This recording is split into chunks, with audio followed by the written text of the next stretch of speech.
It's so late. I know. And For you guys, it's like 7 o'clock for me. Go yeah. to hell. You know what that means? Don't go to hell. Oh. Word funk after dark.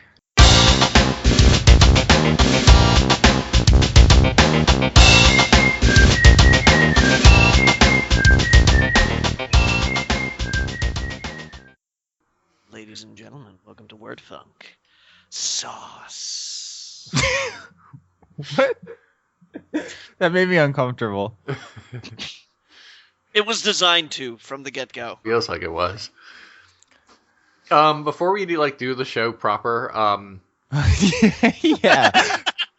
There's a show proper, ladies and gentlemen. no, I mean, I'm gonna introduce the show, but because we have a lot of new listeners because of YouTube, I have to explain what's going on because there's a huge swath of our audience now that doesn't actually know what this is.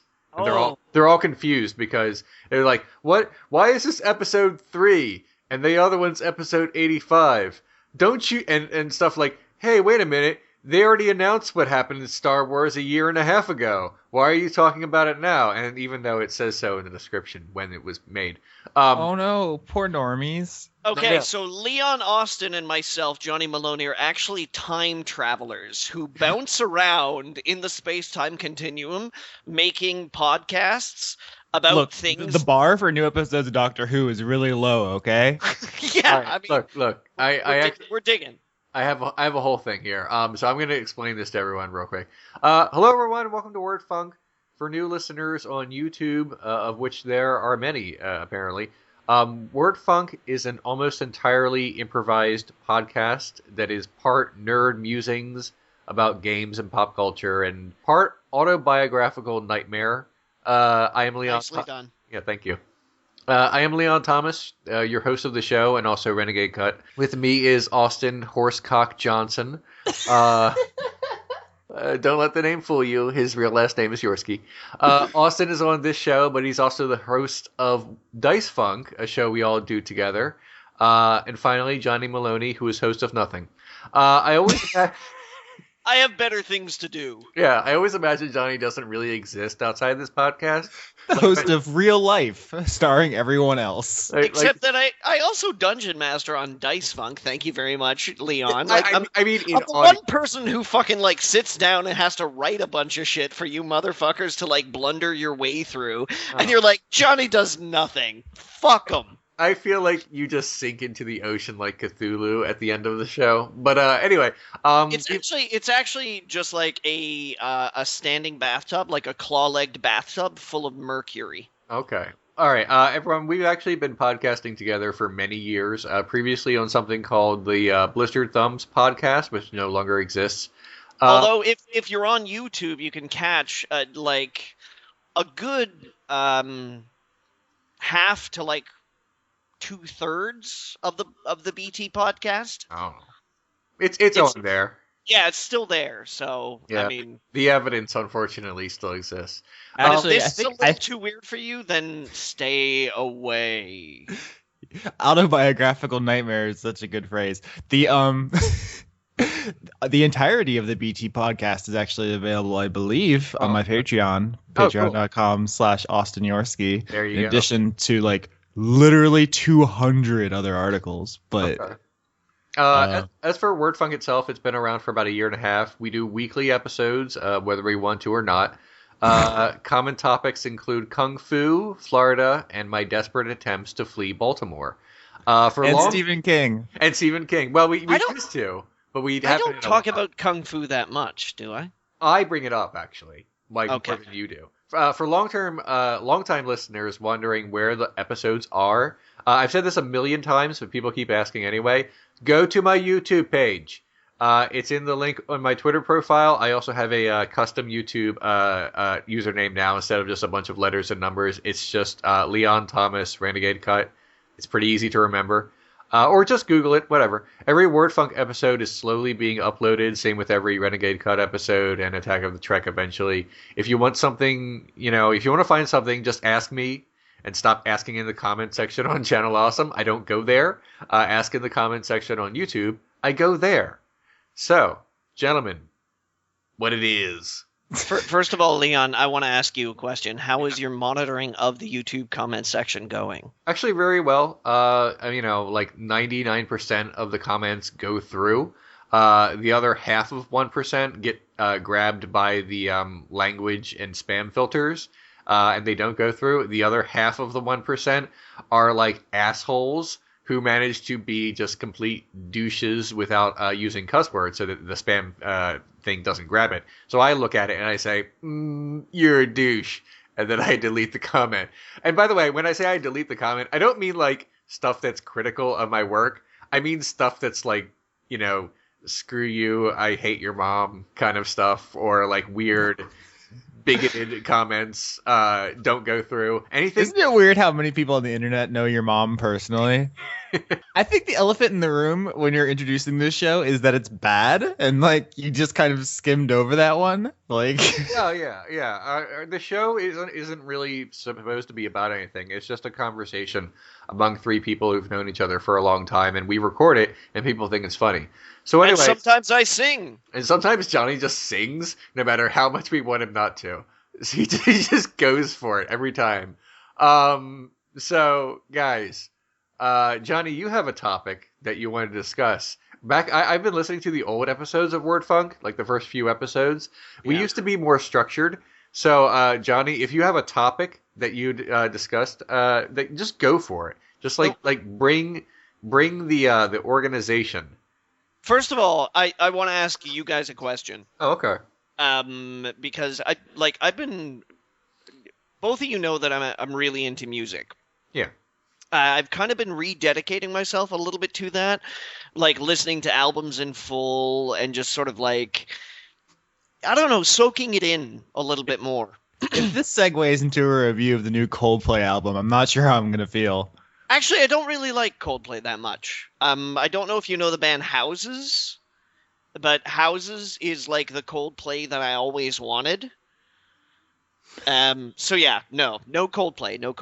No, I was thinking the other day, because those of you who follow me on Twitter might have noticed that I mentioned a mortality adjacent issue that I had that meant that we couldn't record Dice Funk this week. It's gonna happen just a little bit later. Same with Word Funk. Everything kind of got delayed. It was I think, as I said last week, a fuck scramble. But I was thinking, due to mortality, I started thinking about my dad a lot because my dad passed away almost 10 years now.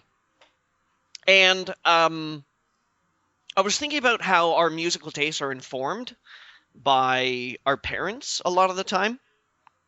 And I'm curious about you two. Mm-hmm. What musical acts your parents might have listened to that you still carry and follow through with you to this day? Austin. And not like you said it like accusatively. That's not a word. No, I mean like I don't know. So Austin, start. Well, Johnny, were you finishing your thought? Well, I'm not just talking about like nostalgic albums. Like maybe your dad really liked to listen to Bonnie Raitt. Or your mom was really into Megadeth or something like that. I really want a metal mom. That'd be awesome. I'm talking about like keeping up. Do you guys keep up with any of your parents' musical tastes?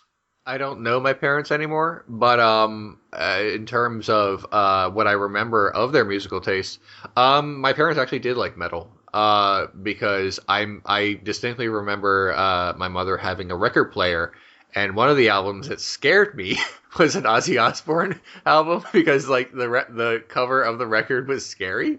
I don't remember exactly which album it was, but he had like a bug-eyed face on it, and it like creeped me out. Oh yeah, that Ozzy Osbourne album, right? Yes, that one. The one where he had a bug-eye face. Right.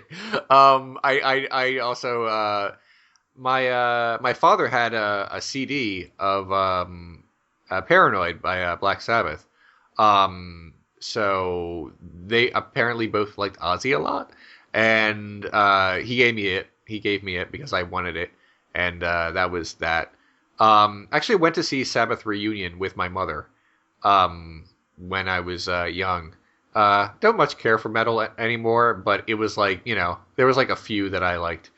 Um, can't really think of a whole lot more than that though.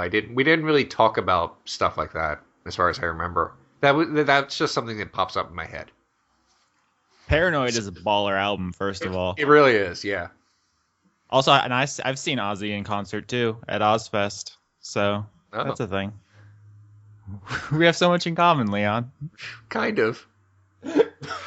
I don't know. This question is like immediately goes into the downer mode for Austin because I've never met my biological father, and like the only like memory I have of my biological mother is like us wandering through the streets of Philadelphia as she was drunk off her ass trying to find a U2 concert. So I do strongly think of music when I think of her, but only in that context. And U2's okay. I don't know. I'm sorry. It's like the most inappropriate laugh. It's fine. No, I just don't know how much I have to contribute on that specific question. I really like the Joshua Tree of their albums, I have to say. Not so crazy about their later stuff. But well, no, I don't. What about like, just generally like when do you consider, because you're saying that, sorry, I'm like blah, blah, blah, blah. When do you consider yourself to be present in your memories, like having a full emotional mental presence? Was that when you were with your mom? Jeez. I mean, like, are you saying like what's the earliest like I remember being a human? Yeah, basically. All right. I mean, I guess back then. I don't really remember a number. But like I didn't have a real interest in music until much later. Like I didn't develop as an artistic like entity until like I discovered girls, and I was like, "Oh, they like music, so I should like music." And then that was a thing that happened. So I was really into the Doors for a while because my first girlfriend was. So that's like where musical Austin started. Oh my god! What? I want to hear what Leon's thoughts on that. No, it just reminded me of that Kiss in the Hall sketch, Into the Doors. Anyway. It always comes back to people who are funnier than us. Yeah. So I don't know if I have too many more music-related memories as it pertains to my parents. My uncle once accompanied me to see Bob Dylan, and Phil Lesh and Friends opened for him. That's the only other music-related thing in terms of my family. So neither of you keep up with any of the musical tastes that you may have been informed by from role models or people who brought you up, or... Well, I still like Bob Dylan, but I don't have a music collection anymore. I used to have like big, like thick CD cases, like full of shit, up to and including everything Bob Dylan ever did, but I just don't have them anymore. Yeah, I'm gonna say that's a big no from me. The cheese stands alone. Yeah, Johnny, I imagine this is leading up to you saying a thing, so go ahead and say it. I feel like Johnny, you're probably not alone outside of this context of us. Like, we're weird, but like, I feel like I recognize that. Plenty of people probably relate to what you're about to say, just not us. No, I think it was last week I mentioned that David Bowie's new single Black Star is just like rebounding around in my head, and it's like the anti-single. Like, it shouldn't be catchy, but it's stuck with me. So I've been thinking about David Bowie a lot and David Bowie's discography because my dad was into David Bowie long before I was born. Many, many, many moons before. And he's been gone for a long time. But even before he died, my father's fandom of David Bowie had dropped off. But I really got into it, like I bought a bunch of David Bowie albums after his golden age of hits and things like that. And it was just, I thought about that really strangely about how some of my favorite David Bowie songs, David Bowie albums, my father didn't even listen to, but I owe it all to his influence. Bowie's pretty cool. Yeah, he was an owl. What both of you guys like Bowie? Well, I mean a little, but I'm not. I don't. If you said like name 5 of his albums, right, casual. Right, exactly. I absolutely would not be able to. If though I pose the question to you, yeah. What do you think David Bowie's best song is, and what do you think his favorite song is, or your favorite song? Sorry, your favorite song is. Oh damn! I thought we had to guess David Bowie's favorite song. No, I don't think so. My biographical knowledge of David Bowie is limited. What would you be able to answer those questions? My favorite Bowie related song is probably Under Pressure. That's also a Queen song, I guess. But you know, that's it for me. Jesus, where where do you even start? That's a good answer though, because no one dislikes Under Pressure, right? That's just a thing we've all agreed together. Even Vanilla Ice. Well, especially Vanilla Ice. Yeah.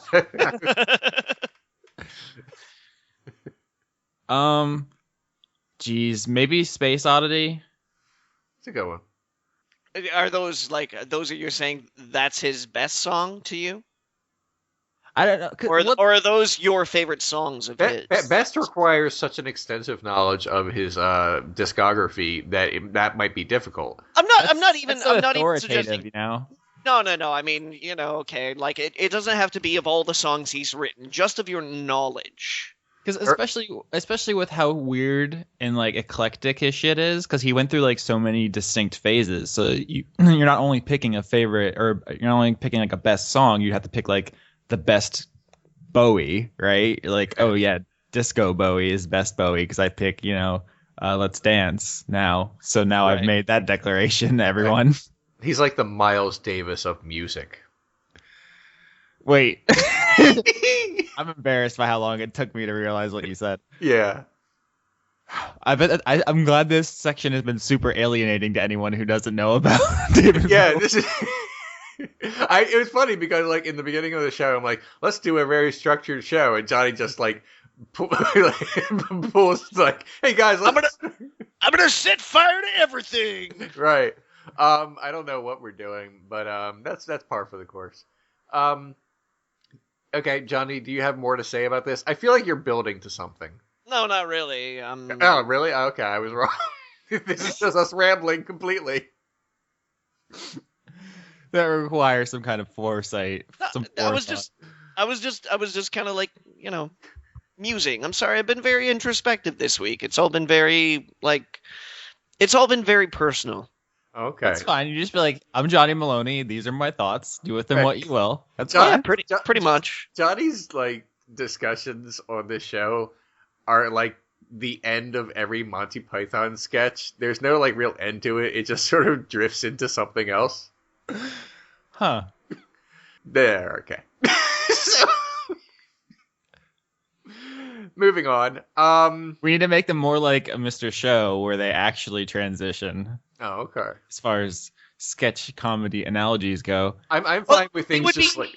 Okay. It would be way more difficult to determine whether or not like what David Bowie's best movie was, because his movie roles are really eclectic. Speaking of movies, it's not. It's Labyrinth. You lost. Yeah, but I haven't seen enough of his other films to really. Well, you know what? He was really good in terms of like his like starring role kind of thing. Yeah, we all remember Labyrinth, but I still haven't gotten around to see The Man Who Fell to Earth.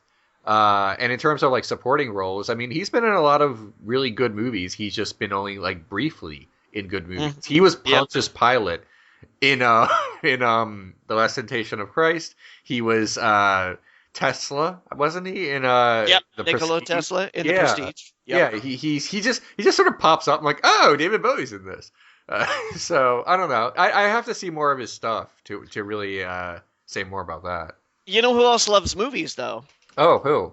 DC Comics. No. Sorry. Transition vetoed. Okay. No, send it back to the drawing board. Here's the thing, guys. It's not the thing. Fuck it. Here's the thing. Anyone who's been listening to this show long enough knows that the official movie of Word Funk is a movie that hasn't been released yet, We've just been following it since its inception, and it's not Inception. It is Batman v Superman, Dawn of Justice. And it is our albatross at this point. Right. That's why I keep saying we have to eventually see it. And they released the second trailer, and two things we learned from the trailer. One is that the edict that we thought was in place for DC Comics movies, where they can't ever be funny, is apparently not a thing. There's a bunch of like goofiness, especially as it pertains to Lex Luthor. Jesse Eisenberg is just playing him like half Joker. For some reason, he's like, I'm not going to be Lex Luthor at all. I'm just going to be Jesse Eisenberg doing shit. I was like, fine, whatever, Jesse. You know, you were good in that one movie. So I thought Batman with the grenade launcher was pretty funny. Was that intentional? That was hysterical. Is she with you? Oh, Wonder Woman just shows up. She's in the movie, everyone. And so that's. I'm sorry. That's how they introduce Wonder Woman. Oh, you know what would be great if in the movie that's literally how she shows up. Like, I just like if that's how she shows up, and I go to the theater for this because I know both of you are bullying me to do this. Yeah. I will seriously walk up onto the screen, drop my trousers, and just fucking plant a deuce right in front of it, and just be like, done. That's it. Like if that's how you're gonna introduce one of the major characters of your franchise, I mean, I am gonna shit on you. Literally. Here's the thing. Not only do I hope that's how she's introduced, like that's her first scene, I hope that's also her last scene. Like Batman turns to Superman and says, I thought she was with you. And then we get a close up and then Doomsday roars at the camera and then it just says to be continued. That's what I want. I really hope it's not Doomsday. I want it to be Bizarro. If that's Bizarro, that's like the worst Bizarro. I'm not saying it's a great Doomsday by the looks of it, but that looks like Doomsday. Have you guys considered who cares? Here's the thing. If anyone's been listening to the show, like I said, for a while, you probably know this about me. I hate watching trailers, and I typically try to avoid them. Even in the theaters, I have walked out of the theater when certain trailers come on because I don't want to watch it. But here's the thing. I don't give a shit about comic book movies anymore. I mean, our relationship with like DC Comics especially has just gotten antagonistic. Right. I at some point, look, I don't want to watch the trailer to Macbeth, even though you're not going to spoil what happens in Macbeth. I just mean I want to go in as fresh as I can because he dies at the end. Because I really want to see it. But what I'm trying spoilers, legal loopholes, Macbeth. Yeah. But what I'm trying to say is, when it comes to movies, I will just kind of like, I'll see this. Basically for superhero movies exclusively. Because my interest in them is like tenuous, I guess. It's what's interesting to me is that our attitude towards Marvel movies are at worst tiresome. Yeah. At best, mildly optimistic. Sometimes. Like, hey, I want to see Captain Marvel. But when it comes to the DC movies, we're just like, oh, shut it down. Fuck off. Specifically, that the Superman v Batman can suck my entire dick. Like, all of it. The top, the bottom, both sides, the front part. Just, like, all of it. And not necessarily simultaneously, right? It can do it in whatever order it wants, as long as it gets all of it, because I don't give a fuck. Austin, are we talking just surface area here, or are we talking like... Let's get crazy. Whatever. Let's not limit these things, right?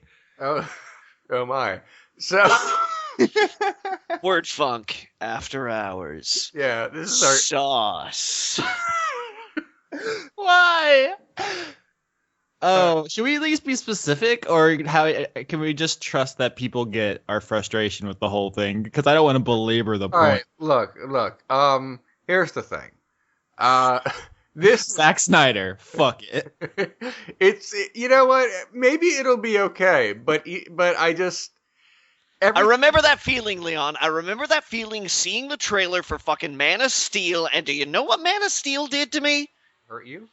It fucking dined and dashed on me is what it did. Oh. It was like, let me take you out to a nice restaurant. We'll have like fucking lobster, vichyssoise, like, some amazing cocktails. I just gotta go to the bathroom, so I'll be right back. Right out the fucking door. And then walks up to me with the bill and is like, It murdered a bunch of civilians on the way out, by the way. Yeah. Now you have to pay. The problem with you know what Batman v Superman is? It's like the opposite of the hype for the new Star Wars. Because this new Star Wars, it seems like every little piece of news that comes out about it, whether or not it's good, it just seems like they're doing everything right. It seems like they're doing everything they're supposed to be doing. Whereas every little news bit about Batman v Superman and every trailer that comes out makes me think the opposite. It's like, oh, well, this was a mistake. Oh, why are you even revealing that in the trailer? The trailer itself is a mistake. So I don't know. I mean, because the new Star Wars has a cute little sphere droid, so it looks great. That's all I need is cute little droids. All right. Okay. That's like all I know about it. That's fine. So anything more we want to say about this before we move on to what was supposed to be Johnny's first topic, but now is Johnny's second topic? I don't remember what Johnny's topics are. But if we're going to make this stop in Superhero City, like we so often do we want to finish talking about Jessica Jones? Because I finished watching it. Yeah, go ahead. I'm not going to watch the rest of it, so you can go ahead and spoil all of it for me. I don't mind. I don't know. It's pretty recent. I don't know if we want to go full spoilers, but I do just want to like wrap up our thoughts so we can never talk about it again. You can spoil it. Come on. just spoil all of it. It was pretty good. I liked it. Not as much as Daredevil, which I feel was strong the whole way through. I feel like Jessica Jones had a couple of weak points and some dips. I feel like there were some things I would have cut. I feel like there's the weird incest twins, like didn't need to exist. That was weird. And there were some plot points that didn't make a lot of sense, like the vaccine. That's how vaccines work, guys, and viruses. But stuff besides that, like it's a strong character piece. There's a lot of really great interweaving of theme throughout pretty much all of the show about control and trauma and abuse and stuff like that. I feel like it was very well thought out when it comes to that stuff. But it just didn't have like Daredevil's really fucking badass fight scenes. And didn't have a strong like secondary cast or comic relief. Like I missed Foggy. He was a highlight of Daredevil, and there's just no equivalent in Jessica Jones. There's just like the drug addict guy who doesn't get much characterization, and then the talk show host lady who I assume they're setting up to be her own thing. I don't really know enough about comics to know what they were going for, but she's actually a superhero. Yeah, I mean, I remember that because I was looking up like the one character who turns into a villain near the end that she's involved with, and I didn't recognize that character either. But it was clear they were setting up things for either the Defenders or the next season of Jessica Jones. So, what do you think, Johnny? Leon quit it; he hated it. So yeah, I wouldn't say I hated it. I would say that I didn't like it enough to keep going. I appreciated certain aspects of it, and maybe it does get like much better. I just didn't want to invest that much more time in it. Mm-hmm. I thought it was a really great. I don't know if I want to say like it's with all the concept of like post tribute Neo. Like I don't know how to describe Jessica Jones because it lands in my zone. Like I fucking love noir and I love PI stories. I have read all of Raymond Chandler's books like 2 or 3 times. I've got a bunch of fucking Dashiell Hammett and Jessica Jones kind of hits that for me. This like damaged, flawed characters not necessarily trying to do right, but trying to get by in a way that they can live with themselves. And there were some really great moments in the series that I appreciated. In I think it was episode 10, there's a scene where she confronts the Purple Man in her own office. And he is sitting behind the desk, dressed in this full suit, fancy shoes. He looks exactly like a 1940s PI detective. And he's sitting at her desk, and he's got his feet up, and he's leaning back, and he's got his hands behind his head. And she's standing, across from the desk. And it occurred to me, I was like, what an interesting reversal of power. Like, what an iconic moment in the Private Eye storyline, but just turned completely upside down. Yeah. I mean, power is a really important element of a lot of it. I think it's one of the things I like about it so much is that Jessica and we're calling him the Purple Man because they never used that. We can call him Kilgrave. I'm sorry. It's just that the Purple Man is his, I believe, like his comic book name. So Kilgrave. Or David Tennant, if you prefer. The whole idea of who has power in the relationship, like as villain and supervillain, as man and woman, as criminal and person trying to bring criminal, like there's this interplay between them, and the psychology of that is so strong, both from PTSD and abusers thing. It's and the I don't want to give too much away. There's so much good stuff going on there that's a shame. I feel like some of the peripheral stuff doesn't support it well enough, because that core is some of the best work I think in any Marvel production. Really, they treated it with such care and such respect for the really dark, serious material, but also didn't let it become like unpleasant. You know what I'm saying? It's a really hard line to walk, and I think they did a really good job of that stuff, which is really rare. It didn't bother me that there wasn't any comedic relief. It didn't bother me that there wasn't. Well, there was. It just didn't work. Like there was where she threw a phone charger into the water or whatever, and it was supposed to be funny, but it was just weird. And the whole banana bread thing, there were jokes, they just weren't good. I'm not sure the banana bread thing was supposed to be funny. That actually kind of struck me as a little disturbing. Just that he kept trying to bring her banana bread. The way it turned out wasn't funny, obviously. I'm saying just the running joke leading up to it. You like banana bread? And she's like, whatever. Just no, it kind of disturbed me.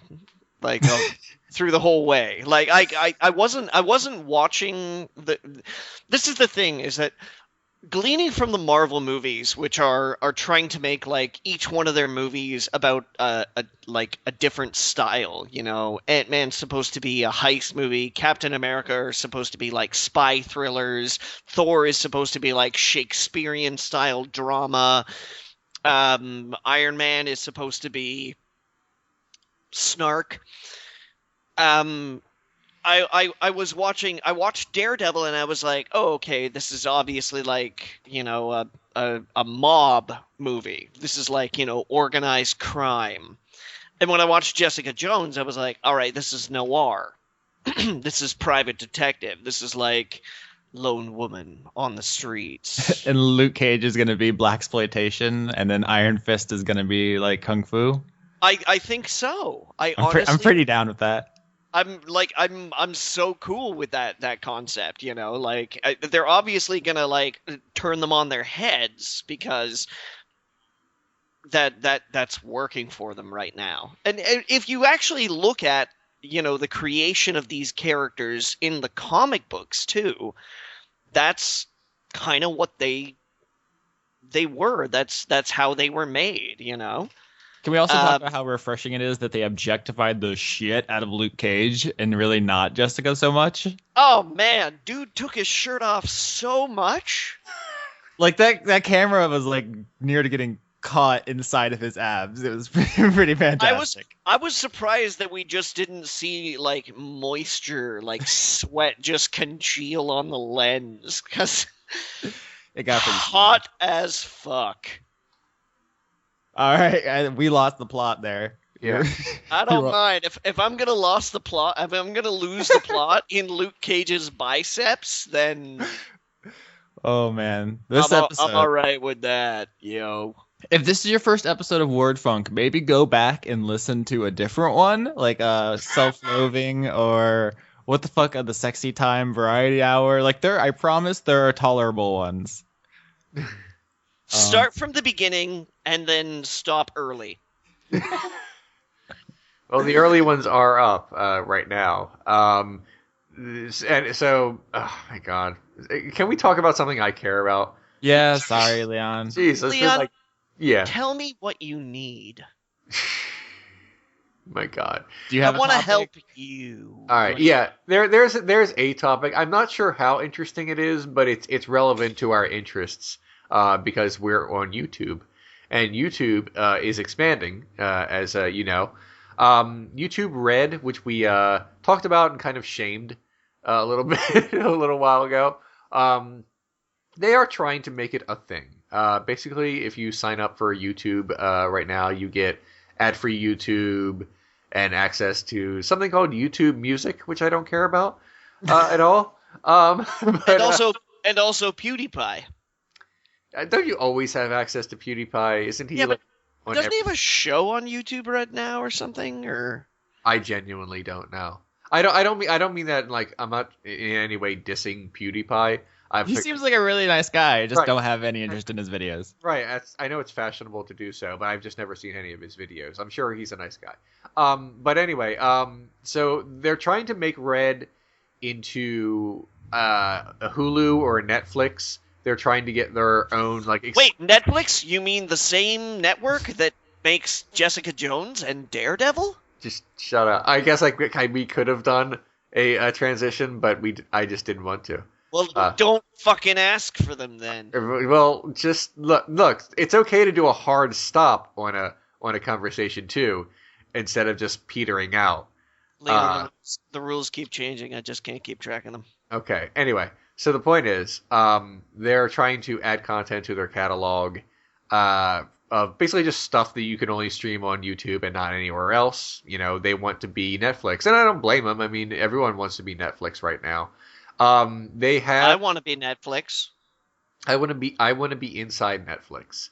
So they actually have someone who's sort of like spearheading it in the company called her name is Susan Daniels, and if you don't recognize the name, and I did not at first, but apparently she did programming for MTV and Lifetime, and earlier she did a lot of stuff for the WB.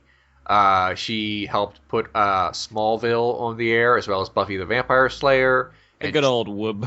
And Charmed and Dawson's Creek. She didn't really put Buffy the Vampire Slayer on the air, though, I know that it's just... She put Buffy the Vampire Slayer Season 6 on the air. She had something to do with that. Whoa, that changes things pretty significantly.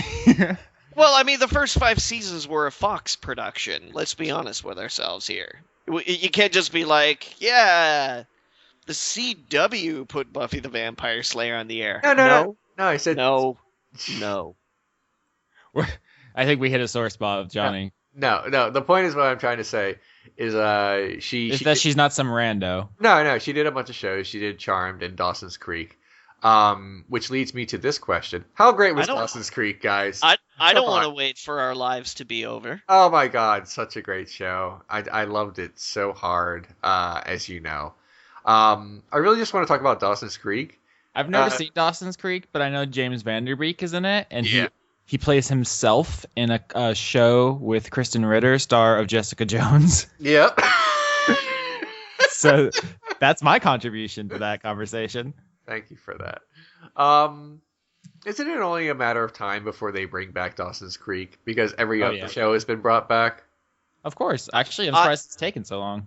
I feel like Dawson's Creek was the poor man's My So-Called Life. I'm just saying. I loved My So-Called Life, but you know the thing about My So-Called Life, it lasted like 13 episodes, whereas Dawson's Creek got a proper run.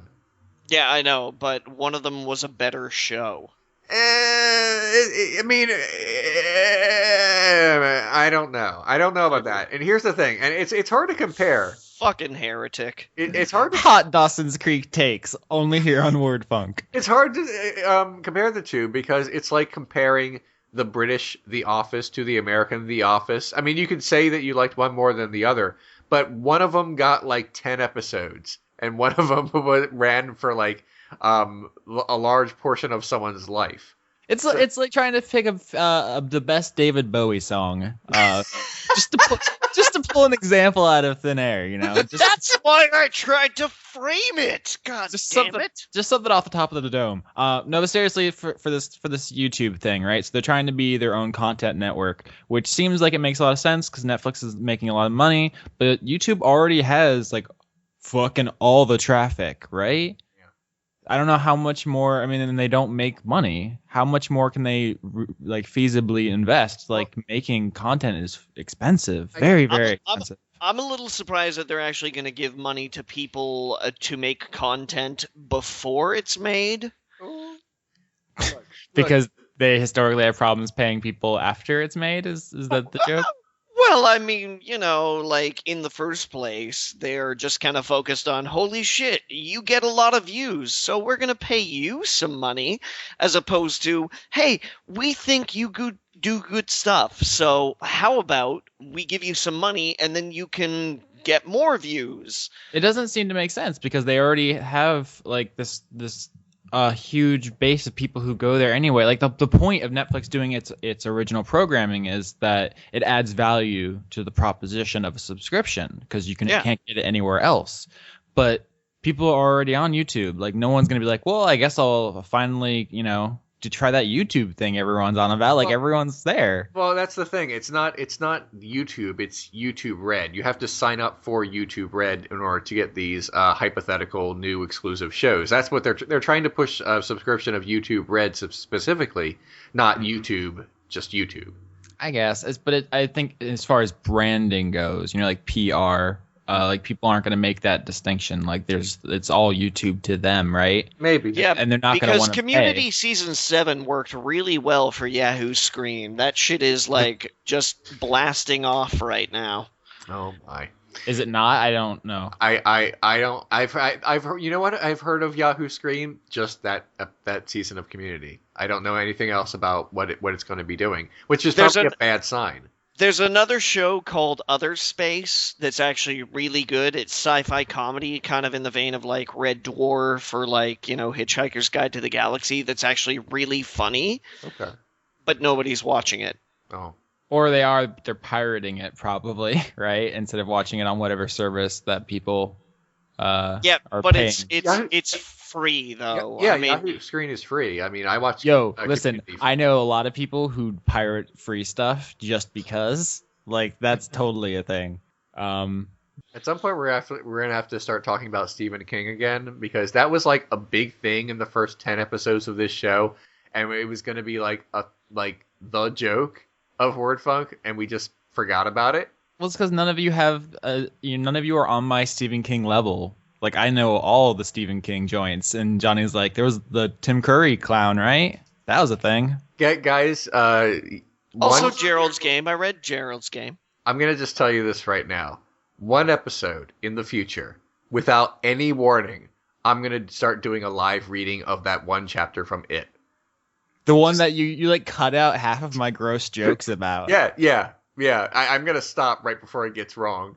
But I'm just telling you right now, like in the middle of a conversation about something completely different, I'm just gonna start doing it one day, and I want you to just brace yourself for it for when. And you edit out my singing. I do not edit out your singing. I'm pretty sure if you bookmark that section of It, the FBI adds you to a list somewhere. We should probably explain nope, it's too late. We've gone too far. If you don't get the joke, it's too late. Right. Like I said, start at the beginning of Word Funk, stop early, don't look back. Okay. All right. Do we have time? We have time for more. Johnny, you mentioned like a bunch of other things, like Watership Down. Or do you want to talk about that, or do we just want to jump into questions? No, I'd be okay with talking about Watership Down. Have either of you guys seen it? Yeah, recently for the first time. I read it, but I haven't watched it. Why would I want to see that on screen? That sounds upsetting. Poor little bunnies. It was, but it's like one of those, you have to watch it at some point kind of movies if you're really into movies. Do I though? You don't have to. I feel nobody's gonna force you, Austin. I might. I mean, maybe Leon and I are going to show up on your doorstep one night in ski masks with some nylon and a little bit of fishing line and some hot pokers, but no one's going to force you. On the first video episode of Word Funk in the future, without warning, right after I'm done reading the Stephen King chapter, I'm just going to start streaming it for you. Wow. I have never doubted that you guys would someday show up at my home with hot pokers, but not for those purposes. Okay. I saw that going in a different direction. Don't worry, we have a list. I have all your addresses, so. And I made the joke about you. Never mind. Watership Down is a sad story about bunnies who get hurt. In the end, thoughts? It's a lot more than that. I know they're like political and blah blah blah. But yeah, you know what, guys, the bunnies. The weird thing about that is, although we've made a lot of political hay out of what was going on in Watership Down, the guy who wrote it was like, no. So I mean, we can once art is out there, we can interpret it as we want. But when people say you don't understand what this is really about, and as if that was authorial intention, the guy who wrote it says, no, it absolutely is not. Well, here's some synchronicity for you. One of the questions that I have queued up here is from Jamie, who asks, how important is an author or director's interpretation or intention of their work? So don't worry, guys. The author is never going to die out. I think authors are going to be around for a long time. Johnny, that cut is too deep. No one's going to have any idea. Do we want to get into questions, that one and others, or are we still talking about Watership Down? Watership Down is a great movie. You should watch it. You should also read the book. Pardon me. Well, let's just answer the question as it relates to Watership Down, and then if we're feeling another topic, we can always do another one. It's just, is authorial intent important to you? Because I've had to explain this like a million times in the realm of video games. Here's how I feel about it, and my opinion has sort of evolved over time. Here's what I think. I feel like any interpretation of art is valid enough, but unless the art itself says that's not true, meaning like I did a video recently about Pulp Fiction, and in the video I wanted to say why that's not a soul in the briefcase. Mm-hmm. And it's not because I don't think that's neat, because it is neat. The two reasons I wanted to say no, it's not, is because there's a bunch of stuff in the movie that disproves that within. It's not supported by the content. Right. Within the narrative of the film, it is disproved. And also because sometimes wacky theories dominate the conversation about an otherwise important piece of art. And I'm guilty of proliferating some of it, which is one of the reasons I don't do that anymore. Someone left a comment on my YouTube today for the Snowpiercer episode, which I managed to get up briefly before it was taken down. And this person asked, why don't you do theories anymore? You just do movie analysis. And I didn't know what really to say to him, except that, the show has evolved over time. But I sort of dislike the fact that weird fan theories have not always added to the conversation, but sometimes replaced the conversation. Let's be honest, Leon. The reason your show changed is because you were brainwashed by the SJWs who have censored your show. Oh my. But no, I mean that's I'm not ashamed of my early episodes of Renegade Cut the way I'm ashamed of another show that will never see the light of day. I look back at them and I'm like, you know what? If I could do it all over again, I would probably take this episode and this episode and this episode out, and I would change a few things about that episode, but I wouldn't get rid of them.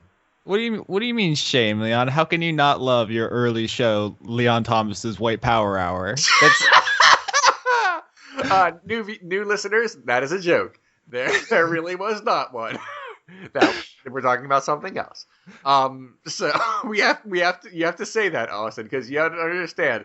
There's a bunch of people who are just now getting into my shit who don't. Yeah, and now they've been totally turned off by this gosh dang mess of an episode, and they'll never be back. It's fine. Yeah. I think we lost the thread of the question, which is authorial intent. As something I've had to explain a couple of times, and by a couple I mean every day that I worked at Blistered Thumbs, is that there's this idea in art analysis called the death of the author, which is when you look at you're critically evaluating something, whether or not authors are going to die. That the joke. Oh gosh, Johnny, we can't get into the hashtag right now. I know. It's one of my favorites. That's a great one, and that one just like that puts a little bit of wiggle in my step, so to speak. It's pretty great, but some people don't ascribe to this pretty popular and prevalent theory in academia, which is that you should look at something on its own merits, on the support that's in the text, and support it that way, and that's weird. Like when Ray Bradbury came out like years later and said that Fahrenheit 451 was about something else entirely than what it's obviously about, I feel like you're totally justified in saying, no, you're wrong. You don't know what you're talking about, even though you wrote it. I realize that can sound weird up front. I think was that Isaac Asimov? There's that like famous story about how he sat in on a lecture about one of his books, and then he went up after the class and said to the professor that he had it all wrong, and the professor said to him, just because you wrote it doesn't mean you have any idea what it's about. I feel like that's a thing. I know that story, but I can't remember if it was Asimov or not. I mean, even if it was that's the story, it's probably not true. It's something to illustrate the point that you can't rely on author interpretation. But I do think it's interesting. I love hearing what people have to say about their work. That's like the whole like cool thing about like behind the scenes features. It's like, oh, here's what we were trying to do or trying to say. I definitely want to know that stuff. It's just not the final word. And if you want to write like an essay about it, you also have to take into consideration whether or not that actually comes across in the work. You can't just take a creator's word for it that it was intended if it's not on display. Johnny, just going back for a second, did you call my show Renegade Cunt? God damn it! We almost got away. No, I did not. Yeah. I swallowed half of the word, and I'm sorry if it came out sounding like that. No, that's not. I'm not offended. There's a show called Renegade Cunt. There's a show, or there's a short clip. No, there's a show called Renegade Cunt now. There didn't used to be, but there's a show called Renegade Cunt made by Diamante Hagen. It's like the title is because she wanted to make a show kind of like mine, and it's called Renegade Cunt, and it's on her YouTube channel if you want to watch it. I might decide to watch Renegade Cunt then. It's actually quite good. But no, I did not. Like I said, I swallowed half of the word. Are you allowed to say cunt on YouTube? I think you are, but let's find out. Con. I feel like that would absolutely mangle their like SEO or whatever that they use. Like you could not find that video unless you had the exact name of it, right? Well, she on the title, I've noticed that she started like just writing it RC, and then you click on it, and then it says Renegade Cunt. Yeah, that makes sense. Or by the way, or spell it like Renegade. I really apologize for saying cunt so much. Well, I was going to say we spell it differently. This is Renegade Cunt with a Q, Q-U-N-T, cunt. This is I'm sorry. I normally don't say this word out loud or even in my head, but what word, Leon? We had to in order to talk about it. I may bleep this out. I might not. It was an accident. All right. No, I understand, but it opened up the door to actually talk about the fact that there's a show, almost in tribute to mine. All right, everybody, watch Renegade Cunt. It's good. It's good. All her work is good, but I was both flattered and frightened to learn of this. Anyway, last topic before we do questions, because I don't know how you guys are for time. Hang on, I didn't get a chance to talk about Death of the Author. Oh shit, Johnny, you have opinions? Look, dude, I just want to say it can be both ways, yo. All right. Like you can look at a painting, you can hear a song, and be like, "Oh shit." What? That makes me depressed, yo. But then some other dude can walk up to you and be like, "What are you talking about? That shit's uplifting." Thanks, Johnny. No, I very just as a personal anecdote. I went to go see LCD Sound System play in concert once, and they have a song called "Someone Great," and it's a bumpin' song. It bumps, but at the same time, like the lyrical content of it, like the very last part of the song, the lyrics are, basically talking about when someone great is gone. And I went to this concert very close to after my father died. And they were just jamming this song through the speakers. And I'm standing in this crowd, and there's a bunch of people around me who are grooving the shit out, like having fun, enjoying themselves, just, grinding to this bumping song. And I suddenly went flat. I realized what song they were playing, the lyrics hit me, and I was like, holy shit, my fucking dad's dead. And I stopped moving. And they're like, people are like nudging me and kind of being like, hey, what's the matter with you? Come on, we're at a show. This song is fucking like pushing up. And I was just like, you don't know what this means to me. And if that's okay to have a work of art mean something to you. The author may have intended for it to be like, yeah, I want something that is going to get people to think. I want something that's going to get people scared. I want something that's going to get their feet moving. I want this. I want that. I want cheesecake. But there needs to be more songs about cheesecake. There's a really great song by this musician named Darren Hanlon called, I believe, There's Not Enough Songs About Squash. I mean, how many do you really need? It's just called Squash. But, I mean, he's right. There's not enough songs about squash. Oh my god, guys. I would kill both of you right now for a single slice of cheesecake. I want it so bad. That's all I want. The point I'm trying to get at is if it's perfectly okay for a piece of art to mean something personal to you, it's perfectly okay for it to mean something to an audience as a group. People who want to pick it up and say, oh, hey, this means something to me. And it's also perfectly okay for the author to say, well, that's not what I was trying to say. It can be both. It's allowed to be both. Nope. Pick one. Austin. Stop flip-flopping. Austin, respectfully, go fuck yourself. I can't believe you. Austin, I just want to say, I'm only worth half a piece of cheesecake to you. Like that, you said I'll take one. I will kill you both for one slice of cheesecake. And I feel like I'm worth a whole one. It's not a value judgment on either of you as people. It's a value judgment on how fucking good cheesecake is. I feel like it is, but okay. Let's take a few questions before we go. New listeners, that's a thing we do now, but we didn't used to. So it's okay if you don't know the long-term time context of this. It's just something we started doing a few weeks ago to kill time. And because I'm okay going longer now. So now you're all caught up on the mythos. Yeah. Oh, we have a mythos. Yeah, we have a mythos called the Meat Wheel mythos.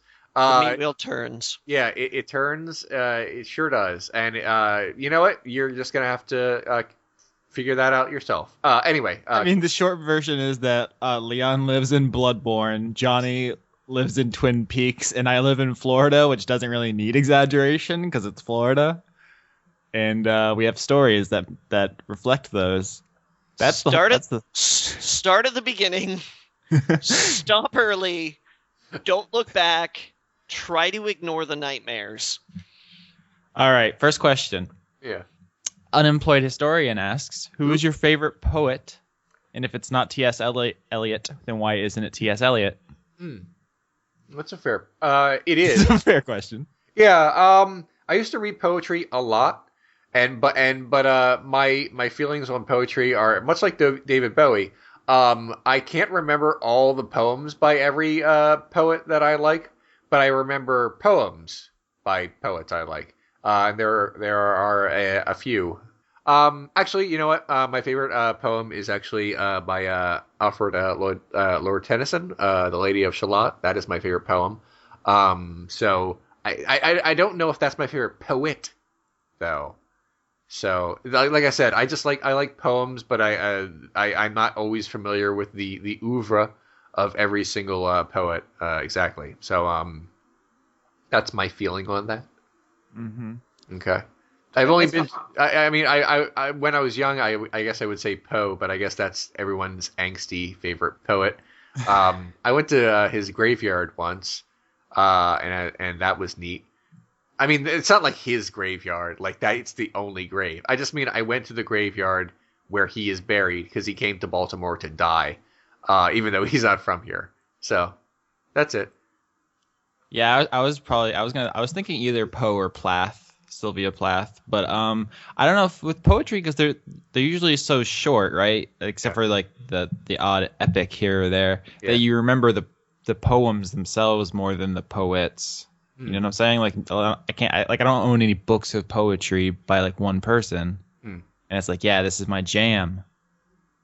I used to own a lot of books of poetry by specific poets, but I lost all of them in the move. So I've lost so much. Is it cheating to say Dante? Because no, it's not cheating. I guess. I mean, because I feel like in the spirit of the question, they were asking for like lyrical poetry, not like narrative poetry. Yeah, it's like when I read Beowulf and someone said, "Oh, it's like this is like an epic poem," and like this doesn't feel like a poem at all. It doesn't even rhyme. I don't mean like that. I just mean it just doesn't at all. It doesn't rhyme. Johnny. T.S. Eliot is actually... You can pull out some hipster shit. No. T.S. Eliot is actually my second favorite poet. Okay. For my first favorite poet, I'm going to quote something. And this is, like, it's just something that I can quote. Okay. While you and I had lips and voices which are for kissing and to sing with, who cares if some one-eyed son of a bitch invents an instrument to measure spring with? Each dream NASA tour is not made. Why then to hell with that, the other, this, since the thing perhaps is to eat flowers and not to be afraid. Neat. E. Cummings. Yeah. Cummings is my favorite poet. Okay. I also have a deep fondness for Wilfred Owen. The humor of Ogden Nash. Wait. Nope. I got it. What? Shel Silverstein. Yeah. Silverstein too. Yeah. He's great. He's great. His oh God, what are they? They're a bunch of the Devil and Billy Markham stories. Like a lot of people don't know this, but Shel Silverstein wrote a bunch of adult content. Yes, he did. He very much did. And if you search for The Devil and Billy Markham, you will find some amazing shit. All right. Anybody else have any opinions on poetry or T.S. Eliot? T.S. Eliot's fucking fantastic. I'm like... I was expecting you to be like, everyone knows The Wasteland, but let me tell you about his superior works that have gone ignored. Actually, no, it's Aussie. It's no, wait, no, I'm thinking somebody else. Oh, Sorry. almost fucked up. Oh. Yeah, I'm sorry. I'm thinking Keats. I tend to reference T.S. Eliot's work a lot in my episodes because it just keeps coming up. It's not like intentional, like, ooh, how can I wedge this in? It's just stuff keeps popping up. Anyway, let's do a couple more questions before we go. Then I really need to get back to work. No, I'm thinking Shelley. It's not Keats. Keats was the fucking albatross. Hey, Johnny. You just want to be a fucking nerd forever? Okay. Look, okay. Poetry's important to me, all right? I know. Fuck you. It used to be important to me too. I want it to be again. I just haven't written anything in a while, so it's like, I don't know. All right, let's not dwell on this too much. Austin, next question. I can't help but not dwell on it, Leon. Okay. It burns at my very soul. Oh my. Ilmari Walker asks, do any of you have holidays you don't celebrate? Yeah, tons. I mean, not Kwanzaa doesn't count, Leon. No. I mean, I guess. I mean, aren't there like thousands of? I think I understand what Ilmari wants. Yeah, I think the spirit of the question is ones that are unexpected. Right. That you should be celebrating. I used to like purposefully not celebrate Christmas. But that's like a long story. Because you're part of the liberal war on Christmas. No. I'll tell this story because it has a happy ending. When I was young, I left the church, the Catholic one. I guess I shouldn't have. Yeah. So anyway, I did, and it shouldn't be a big deal, but it was. At least to family, and they weren't nice about it, is what I'm trying to say. They weren't like, oh, okay, well, you're growing and, you're old enough to make your own decisions. I mean, that's reasonable. No, they were kind of jerks about it. So I left the church, and one of the side effects of that was that anytime there was like a vaguely religious holiday, like Easter or Christmas, the pressure to do what everyone else was doing and to come back intensified, I guess you could say, to the point that I eventually just said, you know what, just to show you I'm serious, just do Christmas without me. I mean it. Just leave me alone and just want Christmas. I don't want anything, and I'm not giving you anything. Just I'm abstaining and sleeping through Christmas. And that's the way it was for a long time. And every year I would, and despite my, protest to leave me out of it, they didn't. They were not respectful of my feelings about it. I tried to be respectful of their feelings and just said, you guys do your thing and I do mine, but they weren't, I guess.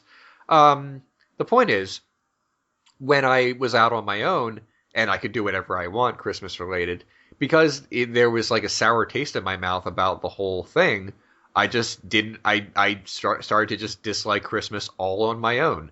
I just really disliked it because it had a connection with like bad memories. Recently, in recent years, I'm like, fuck it. My family's like a distant memory to me now. So not for that reason, but for many other reasons. So I want to do my own things and for my own reasons, and I like buying my friends things. Your gifts are on the way, by the way, guys. And I like Christmas movies and stuff again, So, but for my own reasons, not so much for deeply religious reasons, but just because it's nice and I like snow and bright lights. And I'm gonna go to something I haven't done since I was much younger. Not too far from where I live, there's like a little firehouse where they do like a little charity thing every year, and you go and they have these little trains. So someone creates a very elaborate model train thing that I used to go to when I was a kid, and I'm going to go there this year near Christmas because I want to. So I feel like this question was like, do you guys hate Christmas or not? Because Christmas is always coming, and my answer is long. So I didn't, and then I did, and now I don't anymore because it's just kind of sweet, and I like it now. And your feelings sort of change over time, and I've sort of softened over the years, and that's it. I get a very short answer. Oh, okay. I don't care what it means to you. Okay. Leon took that personally. No, I just mean in general. In just general. I don't care what it means to you. It means to me something special. So if I want Christmas, you're saying? No, I just in general. If I want Thanksgiving to be about, I don't know, drinking lots of wine, getting greased up, and wrestling a dude, I'll fucking do it. It's called the Maloney special. I want to go to Johnny's Thanksgiving. Tickets are like, $5. If you want to participate, 10. Canadian dollars too, so cheap as shit. Okay. Yeah. I just hope you're not allergic to like bacon fat or anything like that. I'm not allergic to anything. All right. Leon is unkillable. Then you're gonna need a wrestler name, a mask, and a title name for your finishing move. We already have his wrestling name, which is the Gravity Bone. Yeah. Right. All right. I don't know if your finishing move can be the full Leon though, because that's that's something else. It's a crime. Austin, depending on the jurisdiction. Yeah. Austin, do you have an answer to this? I'm not. I think I've talked about this before. I don't really like holidays. I've traditionally seen them as kind of a confluence of pressures, financial, social, stuff like that. And I'm not super into any of them at all, even like my birthday or Christmas or anything. But like, I'm not going to be a dick about it. Like if I'm invited. Your birthday's a holiday? My birthday's like a couple days before Christmas, so it's all one thing for me. Wait, is it literally 2 days before Christmas? It's 6 days before Christmas. Okay, I know you're at a birthday now. Was that a secret? I didn't realize it was a secret. No, because you're not on Facebook, so I didn't know, and that's how I remember people's birthdays to send them things. Oh, stop sending me things. Well, it's too late now because I've already sent you something that's in the mail now, so I'm not going to send you a second thing that's gonna never mind. Look, that's not the point. Oh crap! Your birthday is right before Christmas. Explain yourself, Leon Thomas. No, I just mean like I've sent you something for Christmas that will arrive before your birthday, so I can't send you your birthday present now that will arrive after your birthday but before Christmas. Leon, I thought we cleared this earlier. We're a bunch of time traveling podcasters. Oh right. Yeah. This. But see, that's my you've illustrated my point. I feel like holidays are just new sources of stress and stuff. Like if you want to get somebody something, just get them something. Or if you want to like spend time with people, spend time with them. Like you don't need an excuse. Like holidays were invented to like give peasants days off from like working the fields. So it's all arbitrary and goofy. And I realize it makes me like a cynical prick. I get it. But like that's the actual answer to the question is that I don't really like holidays. But if I'm like invited to a thing, then I'll go, and I'm not gonna like shit on other people's happiness because that's just a dick move. But if it were up to me, like there just wouldn't be holidays. Wait, so if it were up to you, it's would not abolish up to me. holidays. Yeah, but you wouldn't shit on it. Look, I have a lot of really bad opinions. And I don't try to force them on other people because I recognize that they're bad and untenable, but I still have them. Okay. So that's just a thing that you have to reconcile when you're an adult, is that you've accumulated all sorts of preferences and biases, and that they might not have any relevance to anyone but you. But I believe the only holiday that Austin really likes to celebrate is Punching People Feels Good Day. I feel as every Sunday during the NFL season for me. Football jokes. Next question, guys. Yeah. Let's do like one more, and then I gotta work. One more. Let's see. Oh, here's one I actually want to talk about. You guys are free to join me, but right. El Consolero asks, why did Anne go full psycho in the last episode of Dice Funk? What the fuck? Ronaldo like pretty much had everything in hand. It was like, oh, okay, we have a plan, and then Ulick was like, yeah, I mean, I guess we'll do that. And then oh yeah, but let me fuck this up and sabotage what we just did. And then like now I don't even know what's gonna happen now.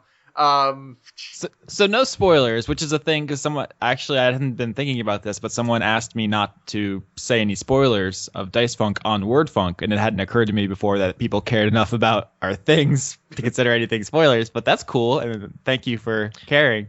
I have to recuse myself from this entire discussion as the Dungeon Master, just so we're clear. You don't want to tip your hand. But I do think, to just non-spoiler answer the question, is I've been trying to play Anne a certain way. And if it's not coming across, that's my bad, because I'm trying to do like a show don't tell thing. But if you remember back in like episode 3, right, when we beat up those miners, beat up's not the right word. We murdered many miners. There was one survivor. And you remember the first thing Anne said to him after that fight? Was, tell me what I want to know, or I'll melt your face off. Yeah. And then as soon as we found out there were demon worshippers in the school, her first plan was burn it down with everyone inside. Yeah. Well, she likes. I've noticed the theme.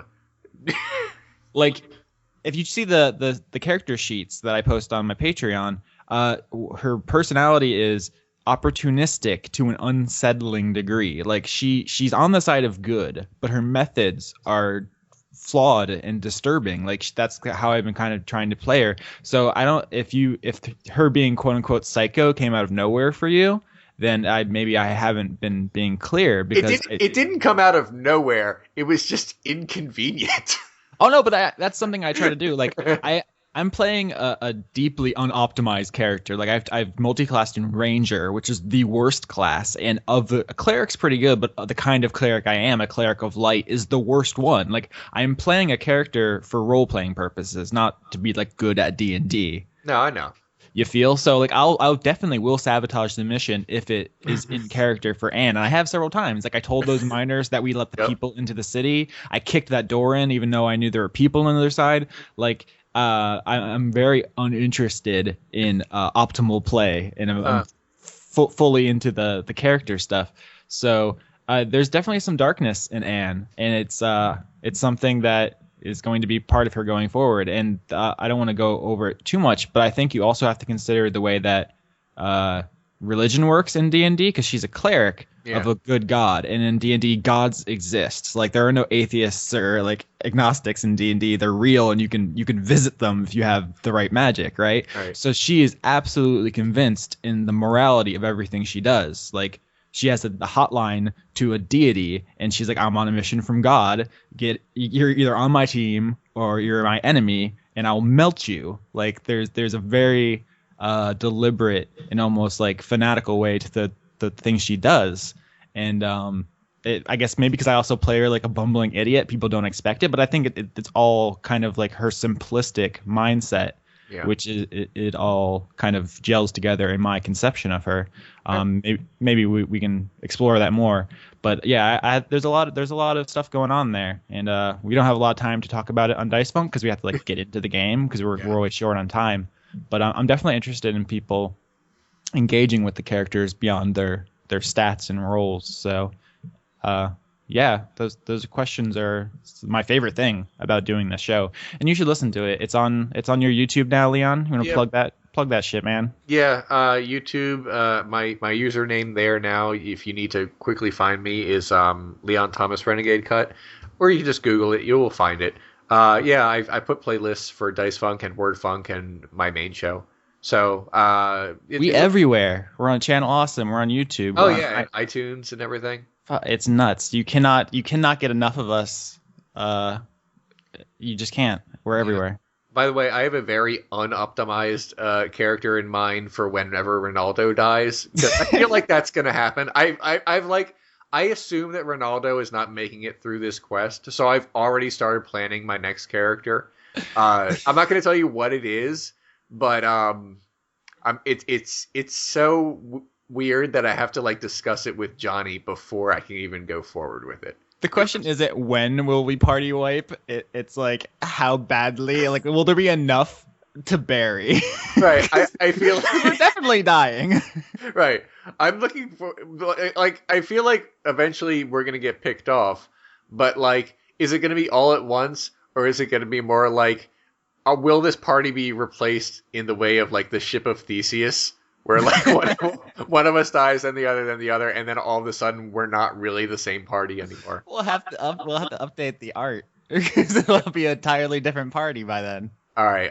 We really do have to go. Johnny, Austin, you want to say anything before we leave? We plugged everything else. Also Twitter. We're on Twitter. Yeah. All of us. So check us out there. You're at Renegade Cut. He's at Scatterbrains. I'm at Austin Yorsky. Yep. We're not good at the self-promotion thing. We do it like once every 30 episodes. Yeah. Johnny? I try to ignore the fact that I'm on the internet as much as possible. I still want cheesecake. So bad. Cheesecake, please. Nothing good ever happens there. They announced Ni no Kuni 2 earlier. That was pretty good. Ooh, and there's a new Samurai Jack is coming back. We didn't get to talk about that, but that's a thing that I saw on the internet. That made me happy. I guess. I'm gonna go now. I have so much editing to do. Just Cause 3 has loads of explosions in it. Does it now? Tons. They're great. And a wingsuit and a grappling hook. Pretty good. A better grappling hook, even. Oh, and the new Bloodborne DLC is fucking sweet. Guys, Innsmouth? Video games. Huh? Innsmouth? Yes, there's just it's an entire village of fish people, and you get to kill them. It's good. Fantastic. All right, I gotta go. All right, bye. We'll see you in a couple days. Enjoyed that.